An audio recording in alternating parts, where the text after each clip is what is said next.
الجهل والكرب امتطاها، فتن تتراق وظلام قد غطاها.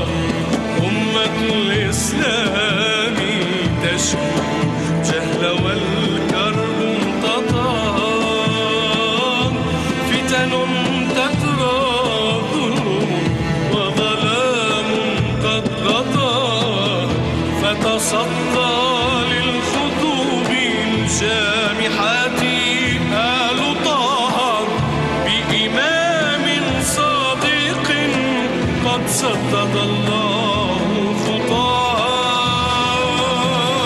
صفوة من أصفياء وسليل الأنبياء، ده إمام الفقهاء واسمه في الدين يذكر، إنه الصادق جعفر، إنه الصادق جعفر، إنه الصادق جعفر.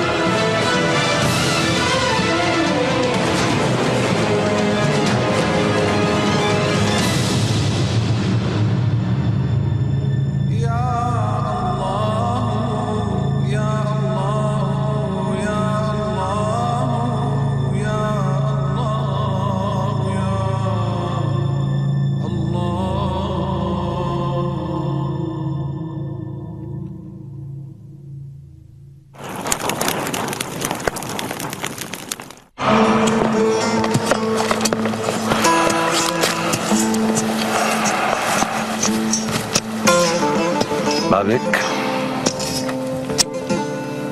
وهل ما تفعلونه تسمونه ثورة ضد الظلم؟ أجل، لنسترد بعضا من حقوقنا. وهل من ظلمك وسرق مالك هو صاحب القافلة؟ صاحب القافلة هو الخليفة وليس الرجل. ما بكما؟ دعنا وحدنا.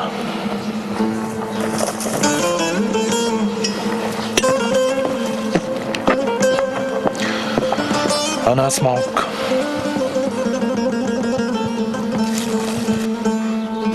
نحن تحولنا إلى لصوص بدل أن نكون ثائرين، والناس تتعاطف مع الثائر وتحارب اللص. هل قتل أبي لأنه كان لصا أو قاطع طريق؟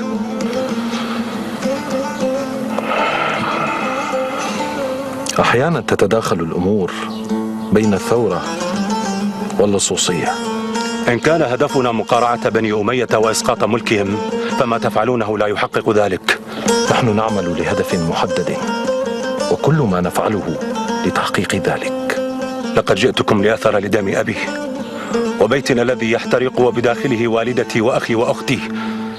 أنا لست هنا من أجل شاة ولا بعير. جئتنا وما زلت ضيفا، لن تستطيع أن تغير شيئا من قناعتنا.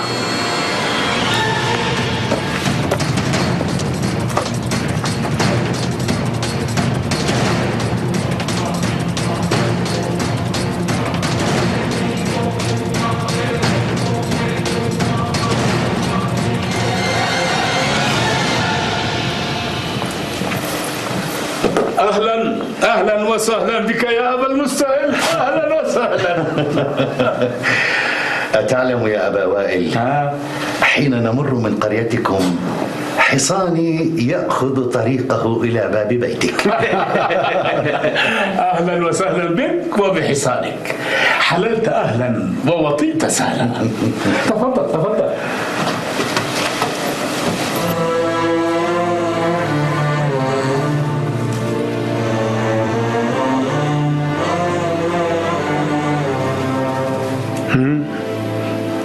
ما وراءك يا أبا المستهل؟ ورائي ما لا يسر ولا يطمئن. أفصح. بصراحة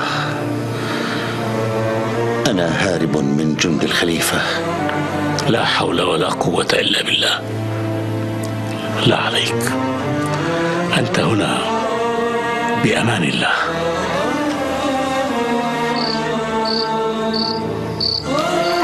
أخبار عن صخر يا خالة؟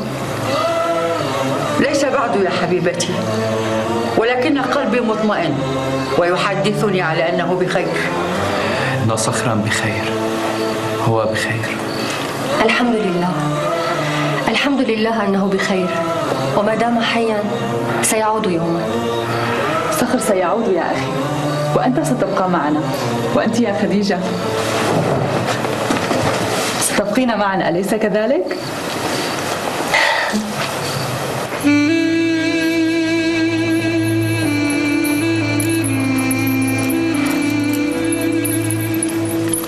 ما بك يا أبي؟ منذ أيام وأنت مشتت الذهن وعلى غير حال. لا شيء، لا شيء يا ابنتي. حالك حال عاشق. إن كنت ترغب بالزواج لذهبت الساعة خاطبة لك. أنا فعلا عاشق،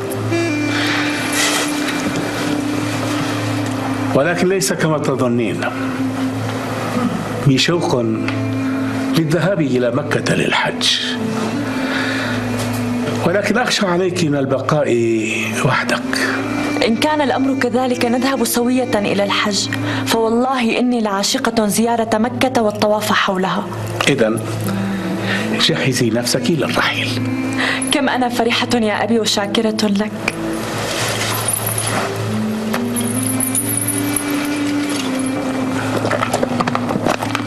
صخر،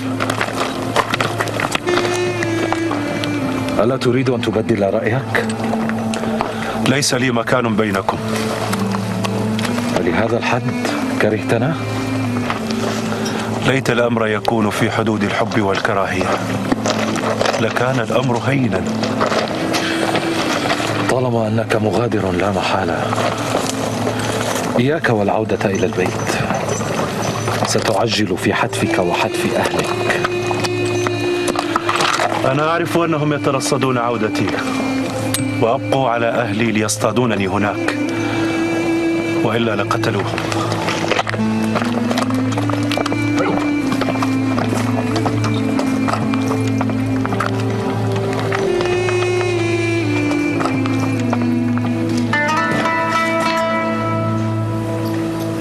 شيماء، ماذا هناك يا جدتي؟ لقد رحل عاصم. أو كنت تعلمين؟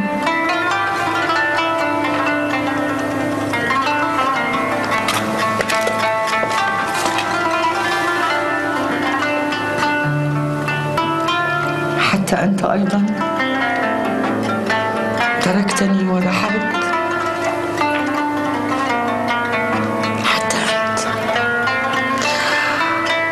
اللهم أسألك العفو والعافية، وأن ترد عنا شر الدنيا والآخرة،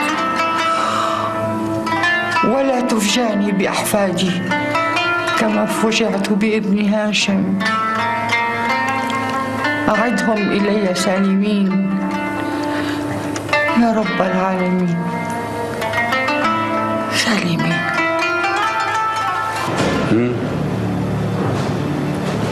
كل آذان صاغية. عماه، أريد مبلغا من المال. وما حاجتك إليه؟ أريد أن أبدأ به عملي الجديد، أو لنقل أريد أن أتاجر به. لتبذره كما بذرت ثروة أبيك؟ ما أطلبه هو قرض وليس صدقة. أعرفك يا ابن أخي، أعرفك كما أعرف ظاهر يدي، ولو فتحت لك خزانة أموالي لذروتها كما تذروها الرياح. هذا آخر الكلام عندك؟ هو ما قلت.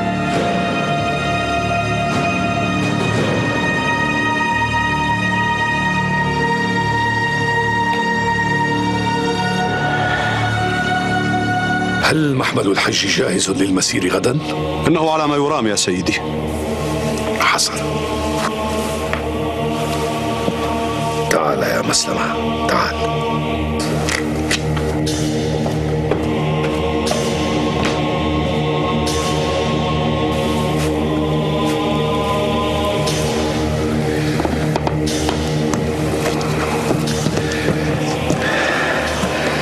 لكأني أراك متعاطفا مع زيد والكميت ضد أبيك وضد بني أمية.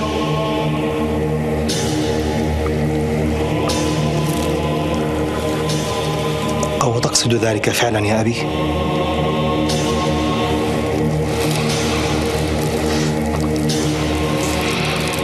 انصرف. أمرك يا أبي.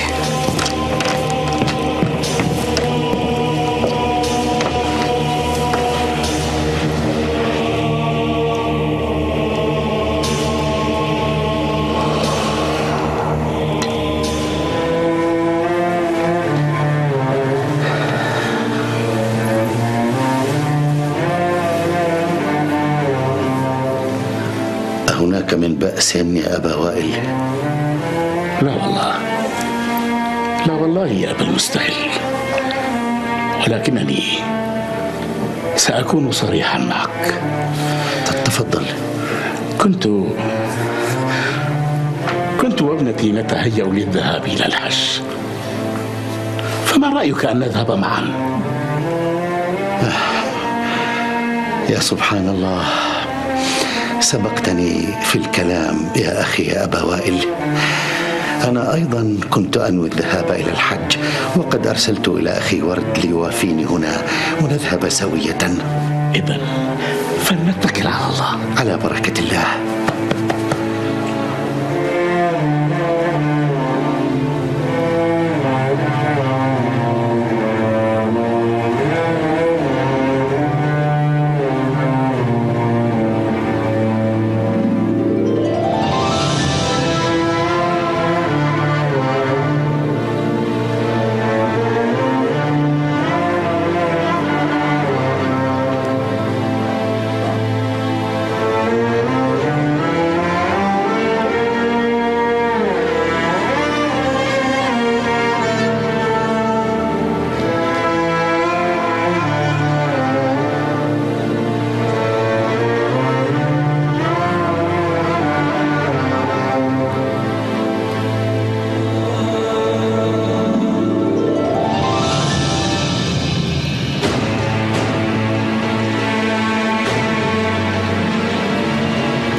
أهلا بجند الأمير.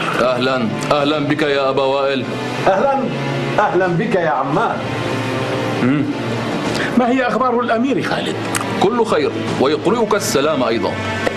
وعلى رسول الله السلام وعليه أيضا. قل لي، هل من حاجة أقضيها لكم؟ شكرا يا أبا وائل، لكن الأمير خالد أرسلنا لنتعقب هؤلاء الخارجين على الخليفة والذين يفسدون الناس أيضا. لتأخذونهم إلى دمشق؟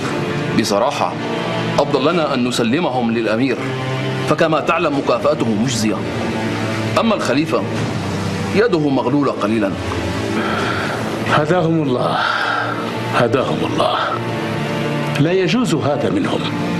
الرسول الكريم أوصانا بطاعة الله وأولي الأمر. أجل يا عمان. زهير، ما أخبار الطعام؟ الطعام؟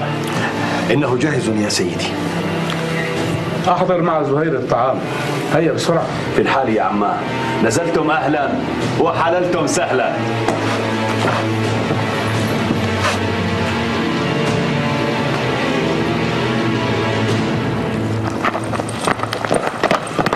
وجدت هذا الفتى يتجسس علينا. من أنت أيها الفتى؟ أنا عاصم بن هاشم. هاشم الأعرج؟ نعم، هاشم الحداد، وصخر أخي. نعم الأب والأخ. أخي صخر، ألكم به علم؟ غادرنا ولا نعلم إلى أين. أين يمكن أن أجده؟ اسمع يا فتى، كلنا هنا معرضون للموت، وأنت ما زلت صغيرا ولا مكان لك بيننا. اذهب إلى حضن أمك. اخرس قبل أن... دعوا الفتى يرتاح، وغدا سننظر في أمره. هيا ميمون، تفضل معي. لو أردت التقرب من الأمير لدعوته نفسه وليس جنده. أعلم هذا يا عماه، ولكن قلت في نفسي إن البيوت واحدة، وخشيت إن أخذتهم إلى بيتي وعلمت أنت بالأمر تقول إن ابن أخي قد تجاوزني. تضع نفسك في مقام ابن زياد؟ معاذ الله يا عماه، العين لا تعلو على الحاجب. ما عنيت هذا بكلامي. لا تعد لمثلها مرة أخرى، فهمت؟ السمع والطاعة.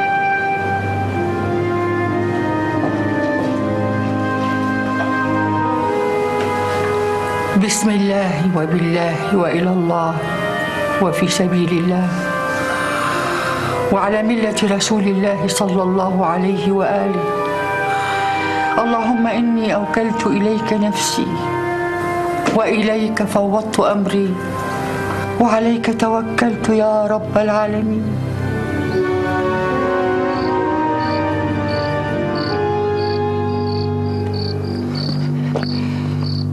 ما الأمر الهام والخطير الذي يستدعي وجودنا في هذا المكان والزمان يا طلحة؟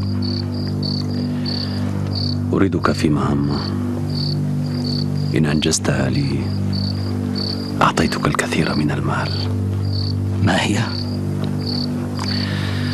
أريد منك أن تجمع لي 5 من الرجال من شذاذ الآفاق لا يهابون شيئا وقلوبهم ميتة. ولأي شيء تريدهم يا طلحة؟ إن أردت المال يا صاحبي فلا تسأل. إذن في الغد في نفس المكان والزمان يا طلحة.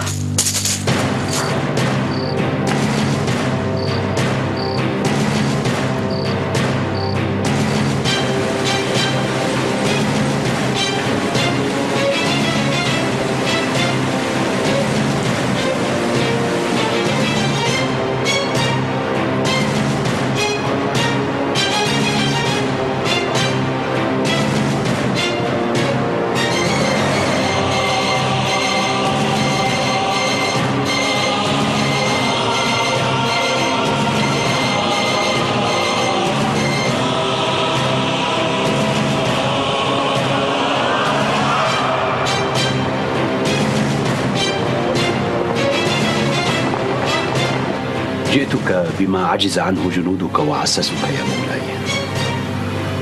اختصر وقل ما عندك يا طلحة. الكميت يا مولاي،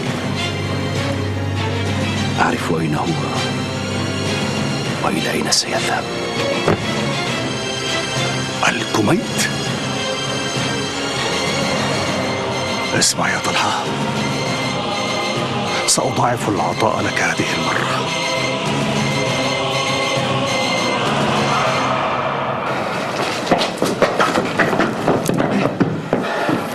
أين هو؟ من؟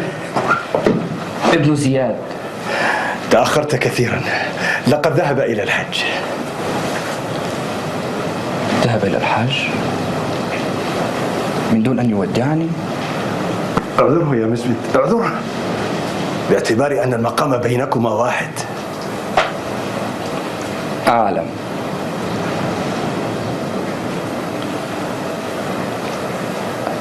النسر ذهب والغراب قلبه من حطب، واليمامة كحلة وثكلة وقلبها قد صلب. أنا جائع، أطعمني. ماذا تريد أن تأكل، لحما أم دجاجة؟ كل شيء. حسنا.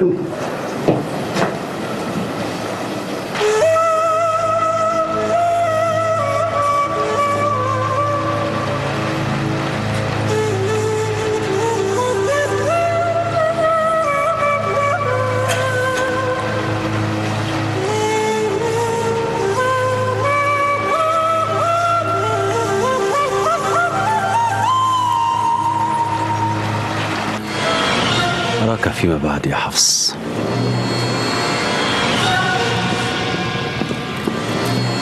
أريدكم أن تهاجموا قافلة حجاج بعينها وسأدلكم عليها. اقتلوا كل أفرادها، والغنائم حلال عليكم، وأنا سأجزل لكم العطاء.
أمرت الجنود بتهيئة القافلة يا مسلمة؟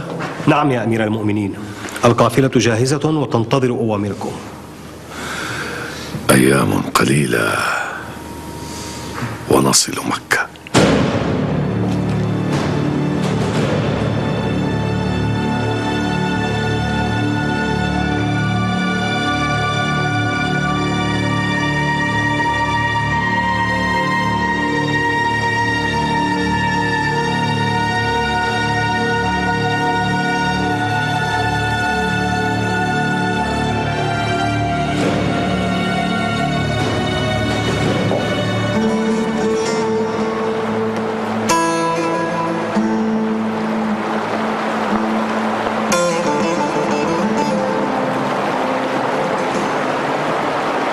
لا يقطع وحشة هذا المكان إلا شعر من أبي المستهل، على أن يكون جديدا لم يسمعه أحد من قبل. والله صدقت.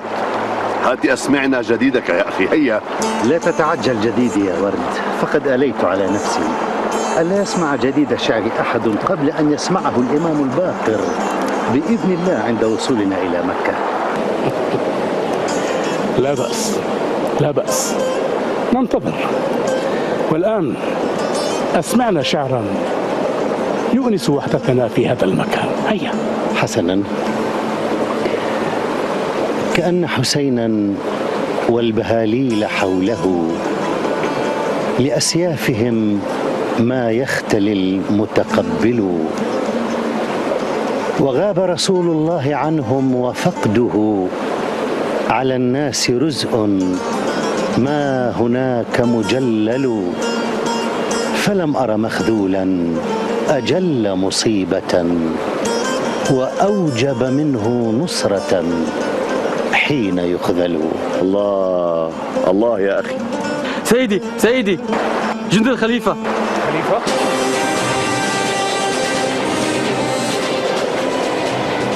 ورد. نعم. خذ خيلك وانطلق وسنلتقي عند الصخور السود. ولكن افعل ما قلت لك. هيا هيا. حاضر.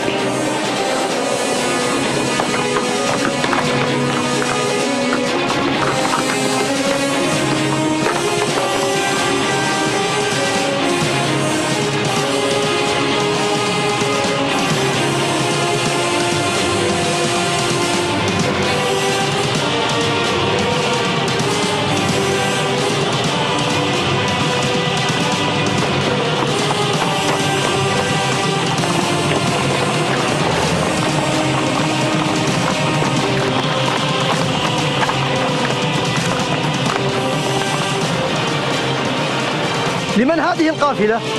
قافلة عتبة بن عمران بن زياد المكنى بأبي وائل صاحب قرية الخرشوف. سمعنا أنه معكم طلبة الوالي. وأين هي؟ هذه القافلة أمامك، فتشها إن شئت. قافلتك لا تفتش يا أبا وائل.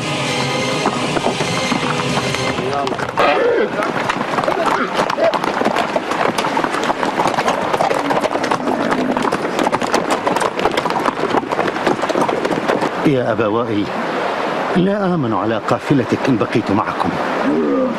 ولكن الأمر قد انتهى على خير كما رأيت. لا أظن أن قدومهم إلى هذا المكان جاء بمحض الصدفة. ثم ماذا لو حدث لكم سوء؟ أنا لا أريد أن أشرككم معي في الخطر. يا أبا المستحيل، سلمت الأمر لصاحب الأمر، لكنني أعدك يا أبا وائل إذا عدنا من الحج سالمين بإذن الله أن آتي لزيارتك في أقرب وقت. السلام عليكم. استودعك الله.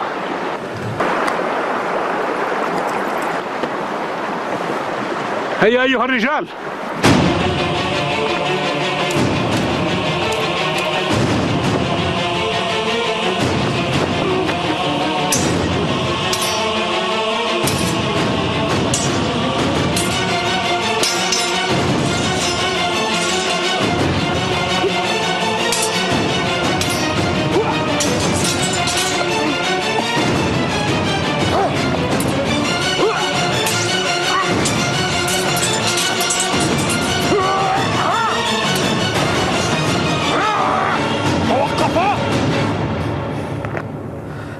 ماذا تفعلان أيها المخبولان؟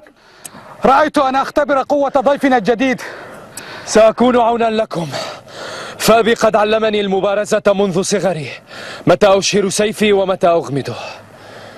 إذن أهلا بك بيننا على السراء والضراء.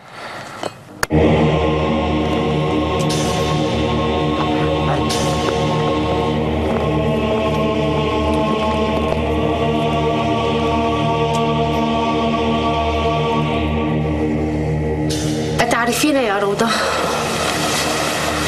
كل ما أنا فيه دون هشام لا يساوي شيئا، وآمل أن يؤول هذا كله لابني مسلمة من بعد أبيه. ومن لهذا الملك بعد مولاي هشام أطال الله في عمره غير مولاي مسلمة؟ ألم ترسلي محروسا حيث أمرتك أن يذهب؟ أجل يا مولاتي، ويجب أن يكون على وصول. آمل أن يأتيني بما يثلج قلبي لأضمن الخلافة لمسلمة من بعد أبيه، وأبعد ذلك الأحمق السكير. هل من أخبار عن خراسان؟ لقد جاء الرسول البارحة، ولم أرغب في إزعاجك يا أبي.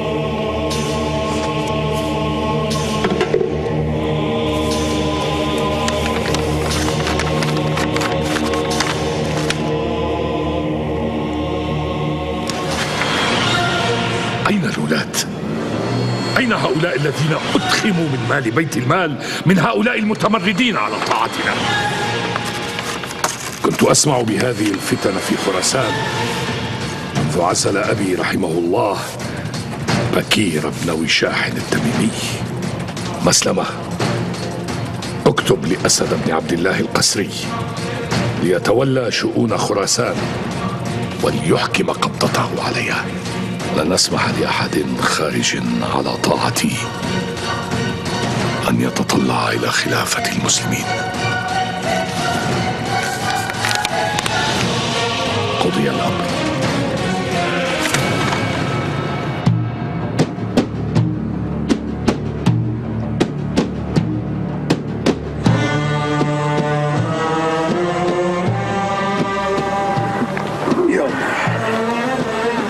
تقبل الله منا وأخلف علينا نفقتنا وغفر ذنوبنا، ولا جعله آخر العهد ببيتك الحرام.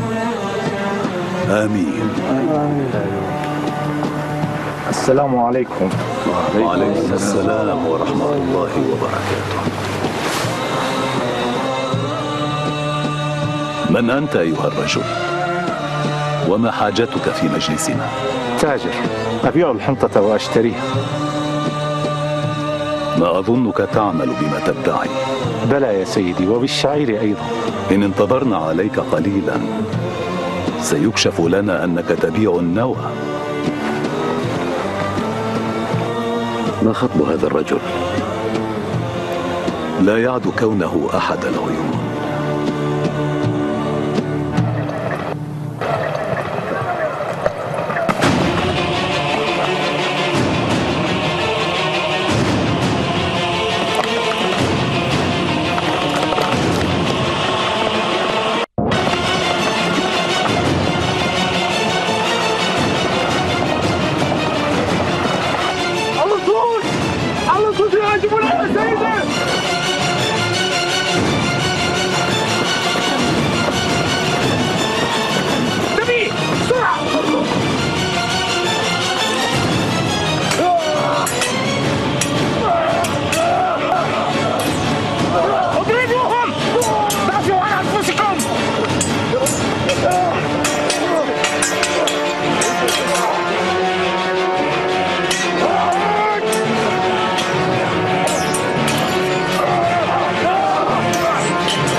جعلني الله فداك يا ابن بنت رسول الله، وأطال لنا في عمرك ومتعنا ببقائك.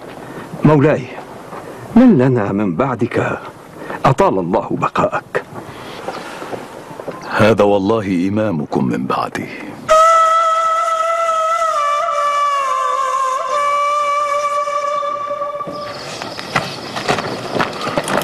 عاصم،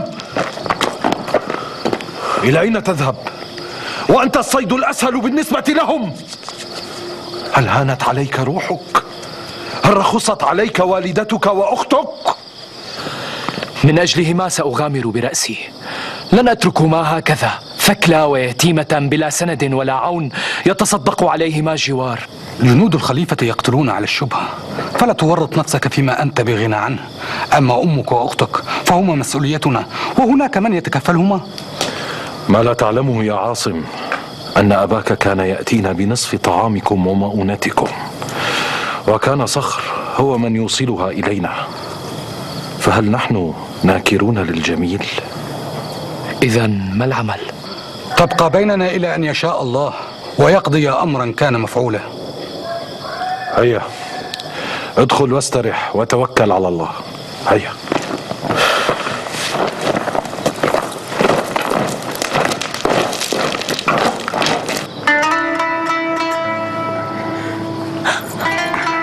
ماذا؟ لا تخافي، جرحه طفيف، سيشفى بإذن الله. لا تخافي، إنه حي وجرحه طفيف.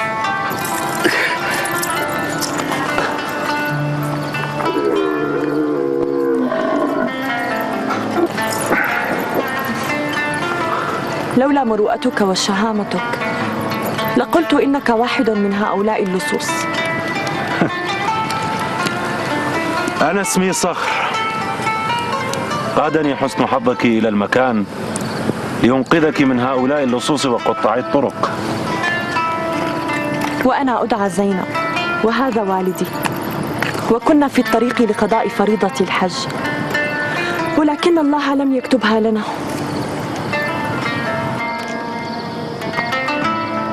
وأين تقع دياركم؟ أبعيدة من هنا؟ مسيرة 3 أيام بلياليها من هنا، وتدعى تلة الخرشوف. أرى أن نضع والدك في الهودج ونسير في أول النهار، وتركبي حصانه ونتوجه إلى قريتكم. سأرافقكم حتى منزلكم. بارك الله بك وبأمثالك، وليقدرني الله أن أرد لك ما صنعت.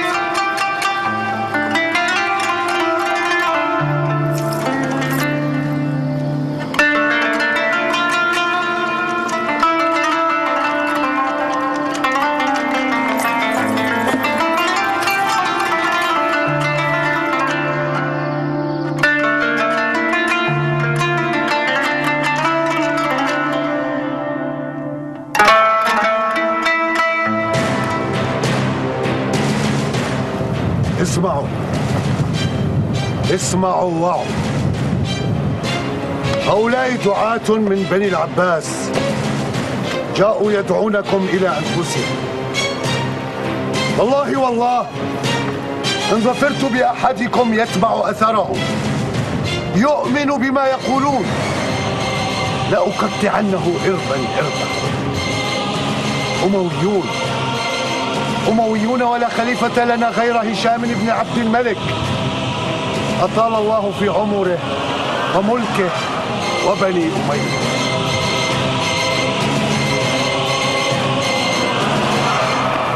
الحمد لله الذي بعث محمدا بالحق نبيا وأكرمنا به، فنحن صفوة الله على خلقه وخيرته من عباده.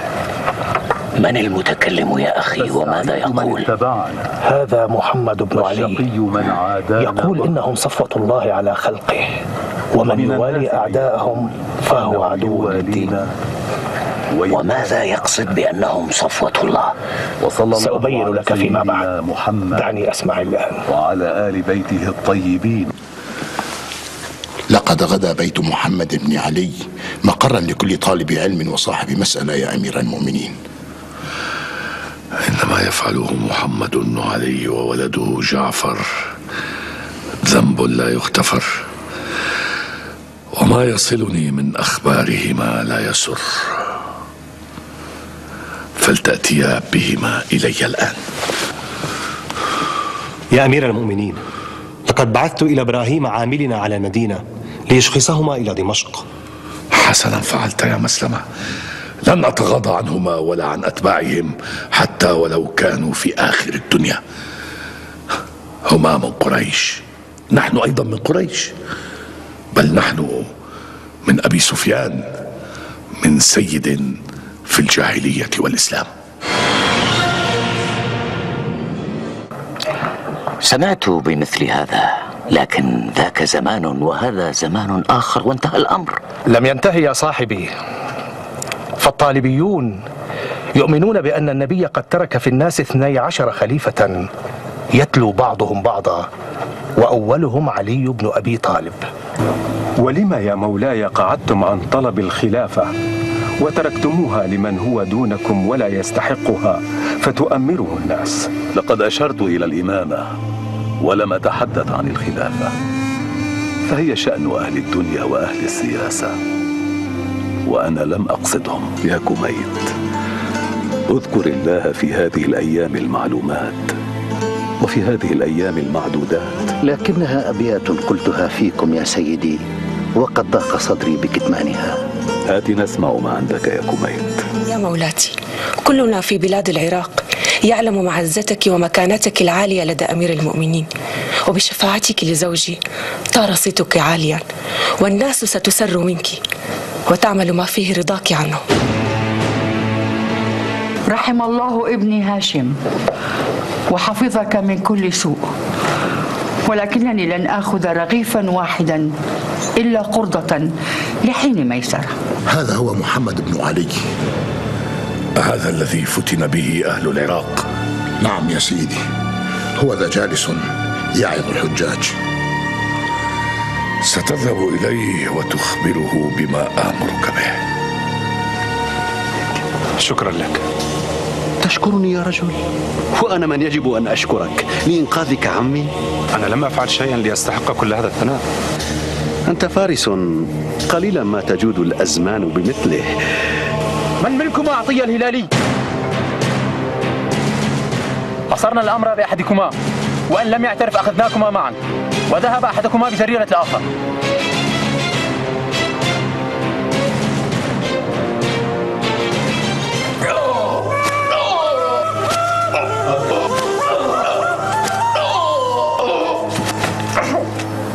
منذ عدت وأنت شارد قلق في نومك وجلوسك. لا شيء، لا شيء. كم أنت لحوحة يا امرأة. مذ عدت وأنت تسألين ذات السؤال عشرات المرات. لأني أراك لا تأكل ولا تنام. أهناك امرأة أخرى تشغلك عني إلى هذا الحد؟ تزوجها وأرحني. هذا كل ما يشغل بالك؟ وما الذي يشغل بال الزوجة غير زوجها وأولادها؟ استرح وارحمني يرحمك الله.